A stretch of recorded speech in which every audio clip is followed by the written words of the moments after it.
മാറിയിടം മങ്കൊമ്പുകാവ് ഭഗവതി ക്ഷേത്രത്തിലെ ശ്രീമദ് ഭാഗവത സപ്താഹ യജ്ഞത്തിൻ്റെ 5ാം ദിവസമായ വെള്ളിയാഴ്ച രുക്മിണി സ്വയംവരം പാരായണം ചെയ്തു.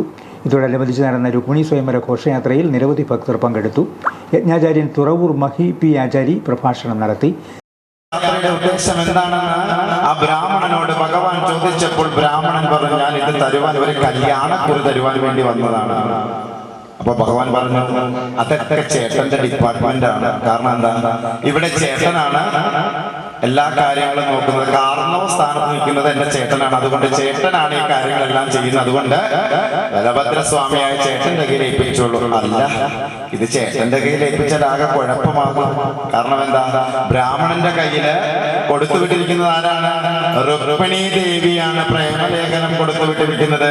ഈ പ്രേമലേഖനം ആർക്കുള്ളതാ? ഭഗവാനുള്ള പ്രേമലേഖനമാണ്. അത് ബലഭദ്രസ്വാമിയുടെ കയ്യിൽ കിട്ടിയാൽ ആകെ കുഴപ്പത്തിലാകും. അപ്പൊ ബ്രാഹ്മണൻ പറഞ്ഞു, അങ്ങനെ വന്നു കഴിഞ്ഞാൽ ഇത് ആകെ കുഴപ്പത്തിലാകും. അതുകൊണ്ട് അവിടത്തേക്കുള്ളതാണ് എന്ന് പറഞ്ഞു. ഭഗവാൻ ആ ലേഖനം എടുത്തു, തുറന്ന് ആദ്യത്തെ വരി വായിച്ചു. ഏ ഭുവന സുന്ദര, എന്താ വിളിച്ച? ഭുവന സുന്ദര എന്ന് വിളിച്ചപ്പോൾ ഭഗവാന്റെ കണ്ണുകൾ നിറഞ്ഞു.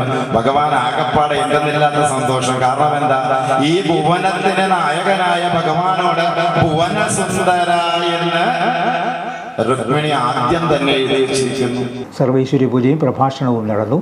സപ്താഹയജ്ഞം മെയ് 10 ഞായറാഴ്ച സമാപിക്കും.